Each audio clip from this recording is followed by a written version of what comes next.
I'm going to tell you about The Fisherman and the Genie. It's written by Amy Friedman and Meredith Johnson. Once upon a time before dawn, while his family slept, a fisherman put out to sea.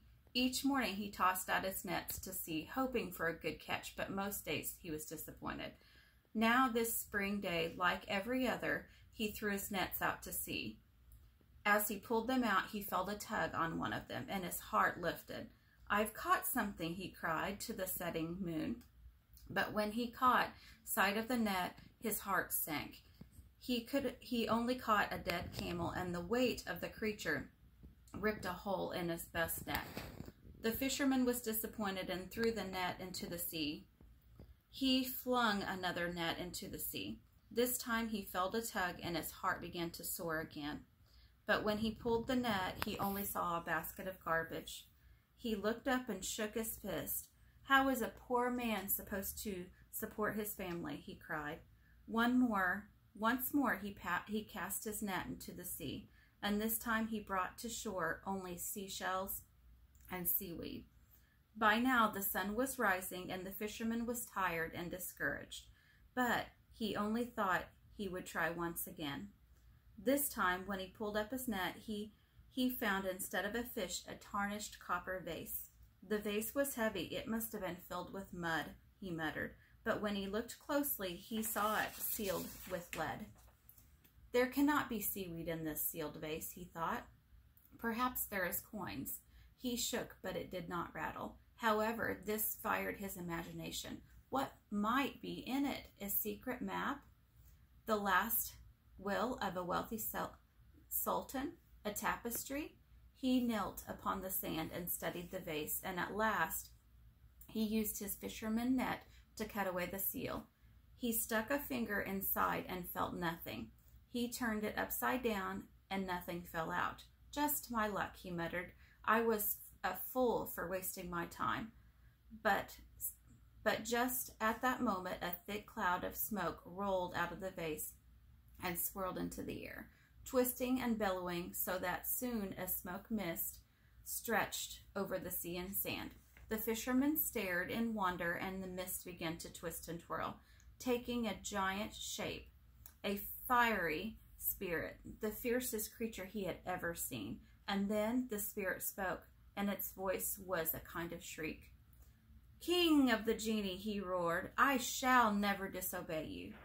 Hearing these words, the fisherman felt a bit of courage return, and so he stammered, "Genie, how did you come out of that shut-up vase inside?" Now the genie growled, "Speak civilly to me before I kill you." "What?"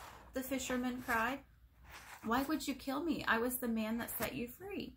Shouldn't you reward me?" "I shall grant you one thing," the genie replied. "You shall choose the manner of your death."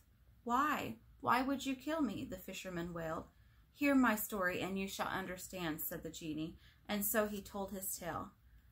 "It began a long time ago when I rebelled against the king of the genie. To punish me, the king enclosed me in this vase and sealed it with lead.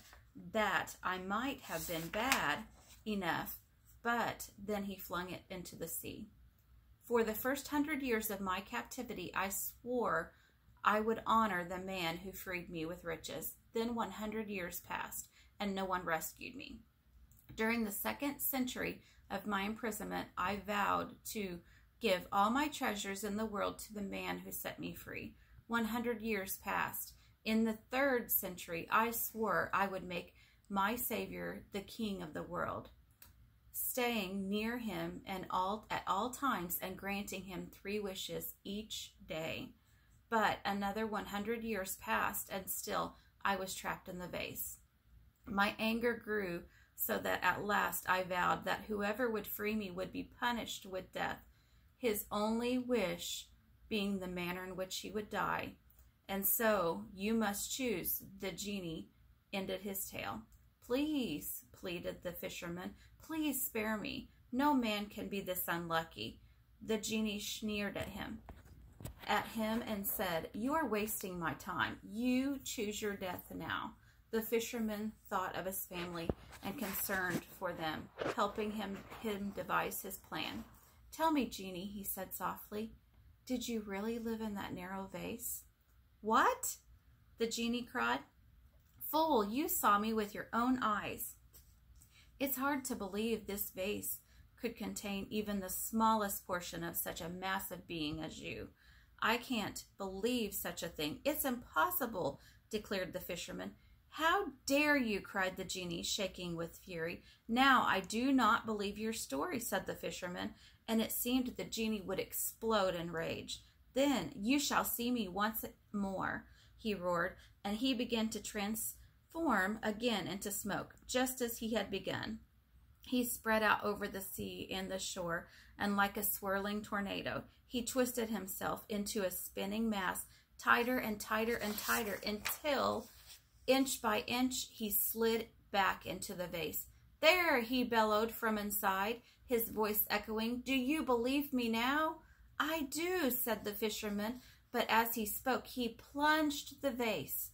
"And now, Genie," he said, "I shall toss you back in the sea, and I will leave a warning to all my fishermen who cast their nets here. Never open a copper vase you will find in these waters." "You tricked me," the genie cried, his voice sounding weak and tearful. "Take off the lid. I promise I will not harm you. I will repay you with tremendous wealth." The fisherman shook his head. "I cannot trust you. I'm afraid, for I know the stories of traders too, and I will tell you one." And so he did, and as he told it, he tossed the vase into the sea, and people remained for centuries later. The end.